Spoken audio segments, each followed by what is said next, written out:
चलिए, electrochemistry last आपने क्या पढ़ा था? ड्राई सेल, उससे पहले था डैनियल सेल। ठीक, आज हम पढ़ेंगे जो एग्जाम के पॉइंट ऑफ व्यू से इंपॉर्टेंट भी है, जिसका नाम है आपका फ्यूल सेल। ठीक, पहले फ्यूल सेल का मैकेनिज्म को समझिए। फ्यूल सेल में क्या होती है? एक आपका वेसल्स होती है। ठीक, इस वेसल्स में ग्रेफाइट का पोरस इलेक्ट्रोड से इसको डिवाइड कर दिया जाता है। समझ में आया? पोरस का मतलब समझ में आता होगा, जो सेमी परमेबल मेम्ब्रेन जैसा काम करता है, यानी कि वहाँ से आपका लिक्विड और गैस आर पार हो सकती है। क्लियर? इस तरह से हमने यहाँ पे दो ग्रेफाइट का क्या लगाया? इलेक्ट्रोड डाला। अब बीच का जो कॉलम बचा उस पे हमने पोटेशियम हाइड्रोक्साइड और वाटर का मिक्सचर को इसके अंदर पे क्या कर दिए? डाल दिए। क्लियर? समझेगी पॉइंट को? किसको डाले? पोटेशियम हाइड्रोक्साइड और वाटर, दोनों का मिक्सचर को हम इस दोनों के बीच में डाल दिए। अब यहाँ पे क्या हुआ? ये पोटेशियम हाइड्रोक्साइड यहाँ पे क्या हो गया? आयोनाइज हो गया और K+ और OH- में टूट गया। क्लियर? अब इस चैम्बर में इधर से हम हाइड्रोजन गैस को क्या करते हैं? प्रेशर करते हैं, यानी कि हाइड्रोजन गैस को सप्लाई करते हैं, और इधर से किसको? ऑक्सीजन गैस को सप्लाई करते हैं। जब ये ऑक्सीजन और हाइड्रोजन सप्लाई होती है तो इसके अंदर पे क्या होती है? रेडॉक्स रिएक्शन होता है, यानी कि ऑक्सीडेशन भी होती है और रिडक्शन भी होती है। और ऑक्सीडेशन और रिडक्शन होने की वजह से ये दोनों टर्मिनल को जोड़ने वाली जो लाइटें होगी उसमें क्या मिलेगा आपको? पोटेंशियल डिफरेंस मिलेगा, यानी कि करंट मिलेगा। लेकिन जब यहाँ पे रिएक्शन होगा तो यहाँ से भारी मात्रा में क्या निकलता है आपका? भारी मात्रा में नहीं, क्या निकलता है? वहाँ से वाटर इवॉल्व होता है। ठीक, और वो वाटर इस सेल से बाहर होके नीचे की ओर गिरता है। समझ में आया?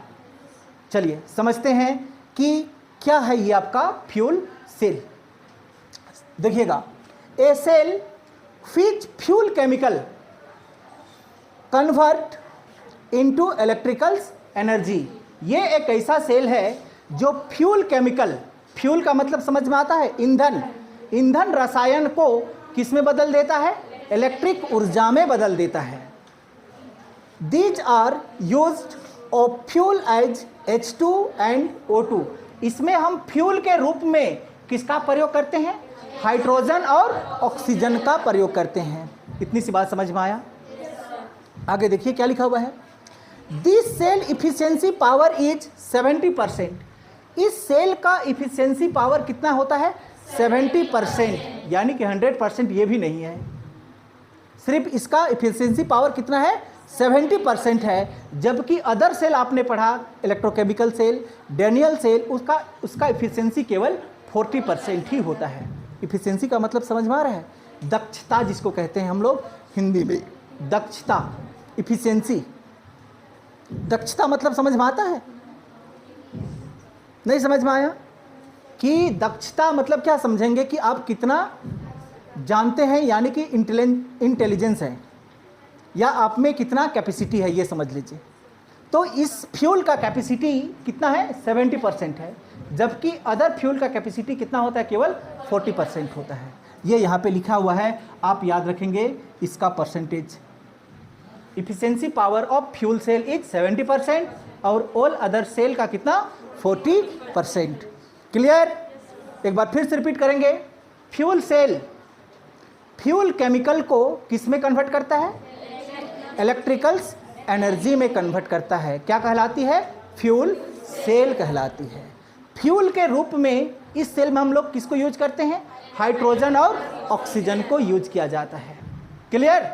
अब रिडॉक्स रिएक्शन हो रहा है, मतलब इसमें आपका ऑक्सीडेशन भी होगा और रिडक्शन भी होगा। क्लियर? तो ध्यान दीजिएगा कि ये आपका क्या है? नेगेटिव। इलेक्ट्रोकेमिकल सीरीज में नेगेटिव को क्या कहते हैं हम लोग?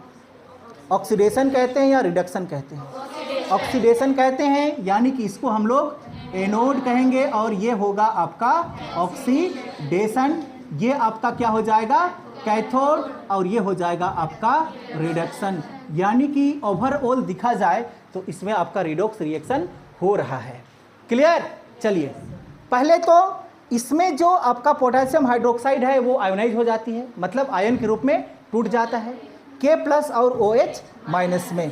ध्यान से देखिएगा, KOH इसका थ्योरी है, आप यहाँ पे इसका थ्योरी लिख दीजिए, थ्योरी। ठीक, सबसे पहले कौन टूटता है? KOH किसमें टूटता है? K+ और OH- में। ठीक, ये आपका अंदर पे रखा हुआ है।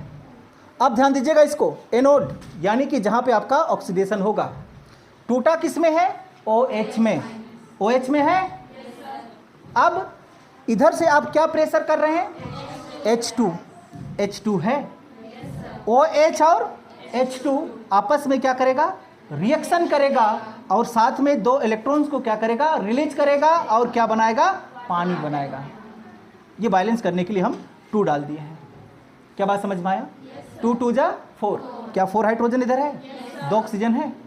बात समझ में आया होगा? कैथोड, इसके अंदर पे क्या है? H2O है। इधर से आप किसको सप्लाई कर रहे हैं? ऑक्सीजन को। ध्यान दीजिएगा, कैथोड में आपके पास में H2O था, उधर से क्या सप्लाई कर रहे हैं? ऑक्सीजन। इसमें क्या हो रहा है? रिडक्शन, यानी कि 2 इलेक्ट्रॉन्स को ये ले रहा है और साथ में हाइड्रो ऑक्साइड बना रहा है। क्या बना रहा है? Hydro oxide. बैलेंस करने के लिए ध्यान से देखिए, इधर हाइड्रोजन की संख्या कितना? 2 है, मतलब 2 हाइड्रोजन। ऑक्सीजन की संख्या कितना? 2। 1/2 लिखा हुआ है, ध्यान दीजिएगा। तो 2 का आधा 1 और ये 1, कितना हो गया? 2। क्लियर? इस तरह से आपको फिर से OH- मिल जाता है। क्लियर? अब ध्यान दीजिएगा, इधर आपका क्या? H2 है और इधर क्या है आपका? OH। कितना टाइम है? 2 टाइम। इधर OH है, कितना टाइम? क्या यहां से ये कैंसिल होगा? नहीं समझ में आया? आया। इधर कितना इलेक्ट्रॉन्स? 2 इलेक्ट्रॉन्स। इधर कितना इलेक्ट्रॉन्स? क्या ये दोनों इलेक्ट्रॉन्स भी खत्म होगा? बात समझ पा रही है? यहां पे H2O है या नहीं है? इधर H2O कितना? इधर 2 बार, इधर 1 बार। तो क्या एक हाइड्रोजन H2O मतलब खत्म होगा? क्या समझ पाई? तो ओवरऑल रिएक्शन ध्यान देखिएगा, एरो से ये साइड क्या बचा आपका? H2 लिखा हुआ है, प्लस क्या बचा? हाफ O2, यही तो बचा है इधर, प्लस इधर क्या बचा? इस तरह से ये H2O आपका पानी के रूप में बाहर निकलता है। डाउट है? किस तरह से कटा? लेफ्ट हैंड साइड और राइट हैंड साइड इक्वल हो तो क्या कैंसिल होती है? हाँ, होगी। कैसे कटे समझ में आया ना आपको? हाँ। और इस तरह से आपको क्या मिलता है? वाटर। ये कौन सा वाटर? ये जो H2O यहाँ से निकलता है रिएक्शन के दौरान, और यहाँ पे आपको पोटेंशियल मिलता है। और ये था आपका फ्यूल सेल। क्लियर? कर पाएंगे एग्जाम के लिए?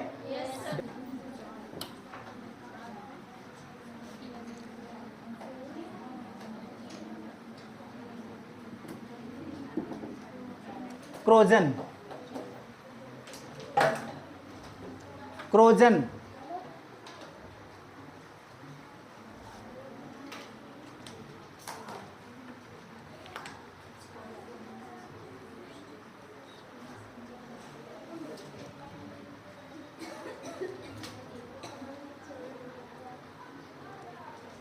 हो गया? चलिए, क्रोजन का दूसरा नाम है रस्टिंग। क्रोजन का दूसरा नाम क्या है? रस्टिंग। रस्टिंग का मतलब जंग लगना। समझ में आया? क्रोजन का दूसरा नाम क्या होता है? रस्टिंग। हम लिख दें क्या ब्रैकेट्स में? रस्टिंग का मतलब तो समझ में आता है? जंग लगता है, देखिए ना, उसी को केमिकल केमिस्ट्री की भाषा में क्रोजन कहा जाता है। Clear?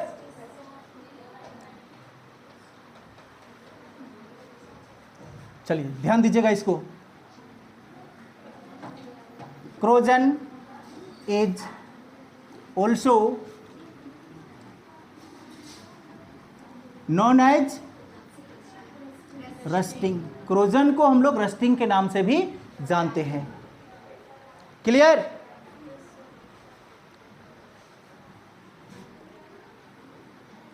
This is a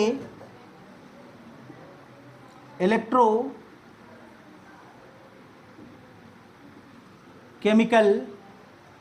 process.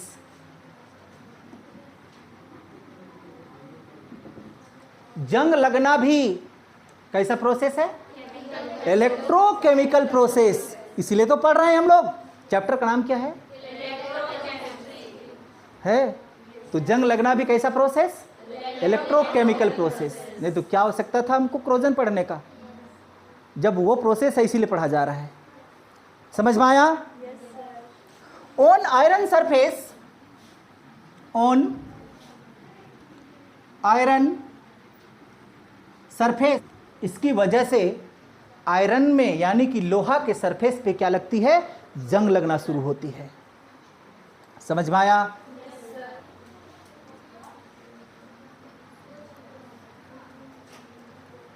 अगर आप आयरन को पेंट कर दें, क्या कर दें?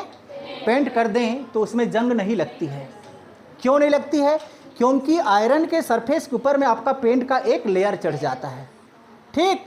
और आयरन के ऊपर में लेयर चढ़ने की वजह से हम लोग का एटमॉस्फेयर में जो मॉइस्चर है, कार्बन डाइऑक्साइड है या ऑक्सीजन है, वो आयरन के साथ में रिएक्शन नहीं कर पाता है, इसलिए वहाँ पे जंग नहीं लगता। लेकिन आप ऐसे ही रड को भिगो के निकाल के छोड़ दीजिए, कल देखिएगा वहाँ पे पीला पड़ जाएगा, है ना? तो चलिए समझते हैं इसका मैकेनिज्म को। किसका मैकेनिज्म को? क्रोजन यानी कि रस्टिंग का मैकेनिज्म को।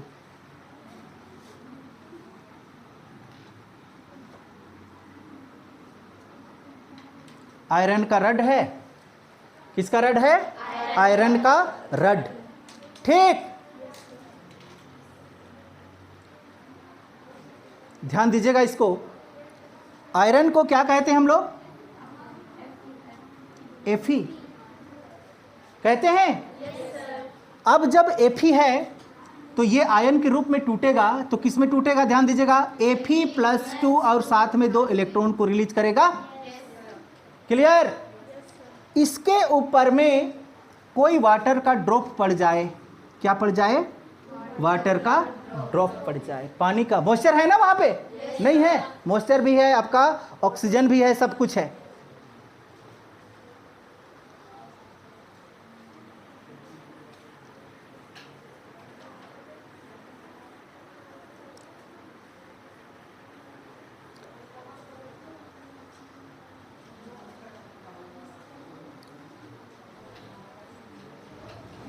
लिख दो इसको, ये क्या है आपका? Water drop. वाटर का ड्रॉप है, पानी का बूंद है।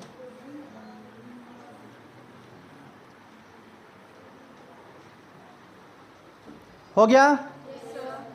पानी का बूंद है मतलब किधर लिख दें हम? इधर लिख दें, चलेगा?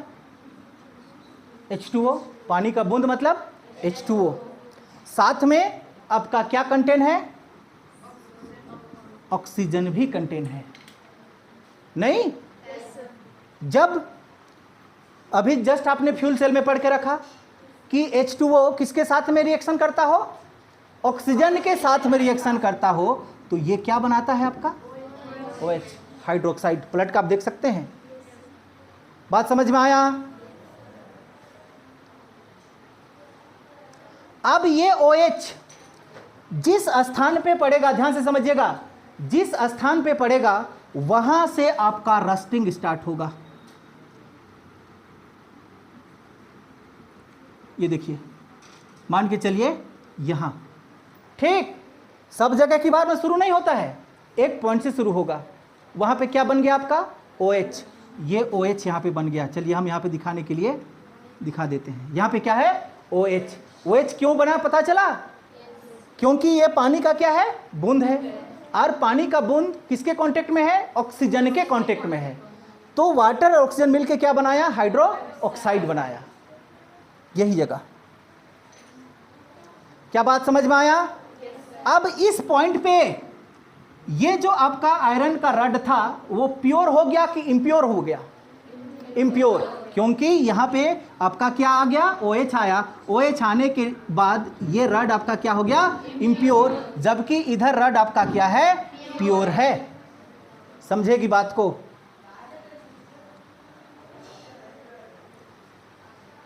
ठीक, और थोड़ा सा समझिए। अब जब ये Fe किस में टूटा? Fe+2 में, तो ये Fe+2 भी इस एरिया पे एंट्री मारेगा। इस एरिया में एंट्री मारेगा ना? कौन एंट्री मारा है यहां पे? Fe+2, Fe+2, और ये पूरा एरिया में आपका क्या फैल रहा है? OH, यानी कि हाइड्रो ऑक्साइड। और इधर से कौन जा रहा है?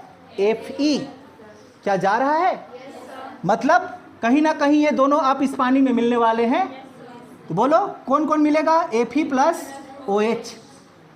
बात समझ में आया? और दोनों के मिलने से क्या बनेगा? फेरस हाइड्रो ऑक्साइड का निर्माण हो जाएगा, यानी कि FeOH2 का निर्माण हो जाएगा। बैलेंस बात की बात है। अब बैलेंस करना चाहते हैं तो यहाँ पे 2 लिख सकते हैं। ठीक, बैलेंस तो बात की होती है ना। इस तरह से आपका क्या बन गया? FeOH2, यानी कि फेरस हाइड्रो ऑक्साइड। क्लियर? अब ये पूरा पानी क्या बन गया आपका? फेरस हाइड्रो ऑक्साइड बन गया। समझेगी पॉइंट को? पूरा पानी क्या बना? Ferrous hydro oxide. अब ये फेरस हाइड्रोक्साइड तो बना, कौन कौन बना? ये पूरा पानी। तो केवल क्या यही बूंद पर पानी है वहां पे कि उसका अगल बगल में और मॉइस्चर है? और मॉइस्चर है और ऑक्सीजन भी है, नहीं? तो इसके साथ में और क्या जुड़ने लगेगा? बोलो H2O। साथ में क्या जुड़ेगा आपका? ऑक्सीजन भी जुड़ेगा। उसके अगल बगल में तो बहुत सारे क्या है? मॉइस्चर है और ऑक्सीजन है। तो इसका रिएक्शन आपको क्या मिलेगा? ध्यान दीजिए तो क्या मिलेगा इसका ओवरऑल रिएक्शन? ये बनेगा, ध्यान दीजिएगा, Fe3O4H2O, ये बनेगा। यहां पे आप चाहे तो X लगा सकते हैं। कितना मात्रा में वहां पे पानी मिल रहा है कहना मुश्किल है। समझ पा रही है? ये रिएक्शन से हमको क्या मिलता है? Fe3O4XH2O। X यहां पे क्या है? नंबर। कितना मात्रा में पानी है वो नंबर को दिखाएगा। सिंपल सी मतलब है।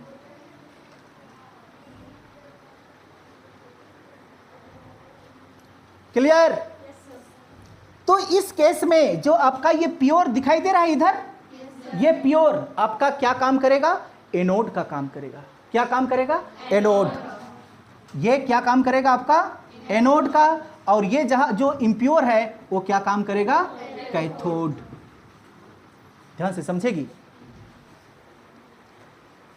क्यों हम लिख चुके हैं कि corrosion is a electrochemical process. Electrochemical process है, मतलब एनोड और कैथोड इसमें होंगे। और ये जो प्रोडक्ट आपको बनता है ना, ये दिखाई दिया आपको, यही आपका रस्ट कहलाता है। क्या कहलाता है ये? रस्ट। यानी कि देखे होंगे पपड़ी जैसा लोहा के ऊपर में उचड़ते हुए, देखे हैं? यही है जिसमें आपका FeO3 यानी कि फेरस ऑक्साइड तो होता ही है, साथ में उसमें पानी भी होती है, नमी भी होती है। क्लियर? रस्ट कहते हैं इसको। चलिए, theory on anode. Anode, anode के लिए क्या है आपके पास? प्योर क्या है? आयरन लिखेंगे तो चलेगा? हाँ। क्या हुआ ये Fe? Pure Fe? बोलो, यही तो हुआ? नहीं, अब ये कंफ्यूज मत होइए कि हमने इलेक्ट्रॉन को बाद में लिखा, इसको पहले। ये की चीज है? यही हुआ है उसके वहां पे प्योर के पे। चलिए, ऑन कैथोड मतलब इम्प्योर आयरन लिखेंगे।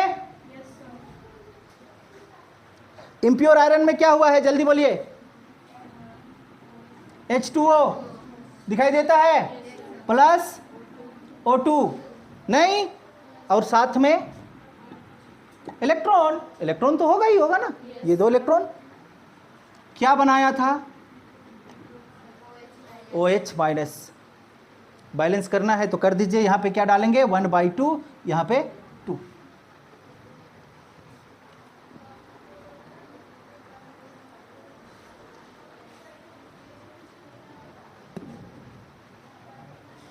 हो गया। फिर जब ये रिएक्शन आगे बढ़ा तो किसके साथ रिएक्शन किया, ध्यान दीजिएगा, Fe+2 प्लस OH के साथ क्या रिएक्शन हुआ था? ये आपको OH मिला ना, यहाँ पे नहीं मिला, और यहाँ पे क्या था आपका Fe+2, यहाँ पे एंट्री मारा, यहाँ पे क्या कंटेंट था आपका OH, तो क्या क्या मिला आपको FeOH, फेरस हाइड्रो ऑक्साइड। ये देखिए यहाँ पे लिख दिए है, बात समझ में आया? अब ये कंपाउंड बनने के बाद इसके आजू बाजू में और क्या है आपका, ऑक्सीजन है और मॉइस्चर है, तो वो भी उसके कांटेक्ट में आएंगे, नहीं आएंगे? आएंगे, उसके कांटेक्ट में आएंगे तो क्या बनेगा, ध्यान दीजिएगा इधर, FeOH ट्वाइस प्लस क्या आएंगे H2O प्लस साथ में क्या आएंगे ऑक्सीजन, और क्या बना देंगे Fe3O4X H2O। यही आपका क्या कहलाता है, रस्ट कहलाता है, और इसी को हम लोग क्रोजन के नाम से जानते हैं।